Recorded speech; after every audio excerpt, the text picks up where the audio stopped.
at the beginning, we were always sort of bummed out and upset when someone left. And what we realized was just getting started. I mean, people in America don't realize how hard it is to come as a refugee, how little support you're actually given. You really need to get up and get going right away for housing. So, I mean, someone that stayed here is Muaz, who's been a team leader. I think he's been here for just over 20 years.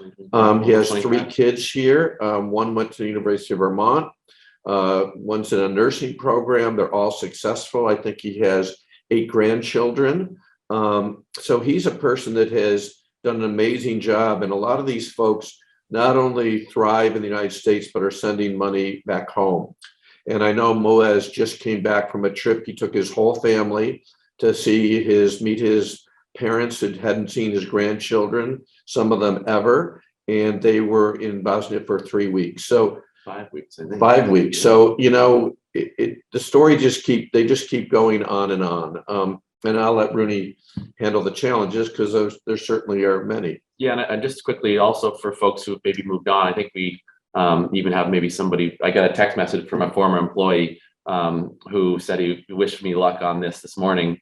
And he said he was going to be watching. So he would be a great example.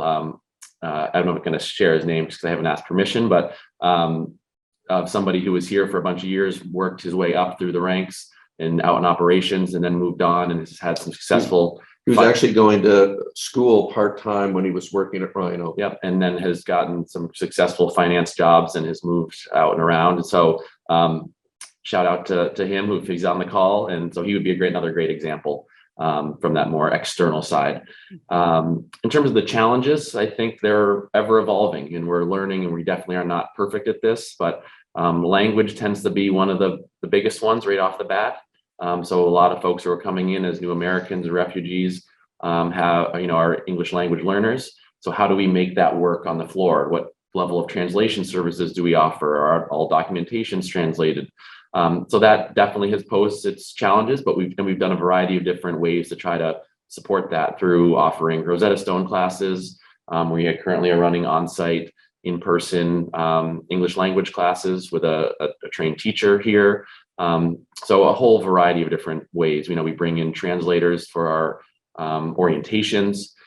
Another one is just cultural differences. So, being open and ready to sort of learn from how different people approach different situations. And I think the biggest thing that we try to do is not have people come in with their differences and have them, drop those differences and cultural differences at the door and assimilate to how we do things here. There are certainly certain things we need to do to be as a food manufacturer, but we really want people to bring those cultures and customs here so that we can learn and grow and have our community be open and accepting to those who are coming in. It doesn't work if we try to say, great, we recognize you sort of are coming from this different situation.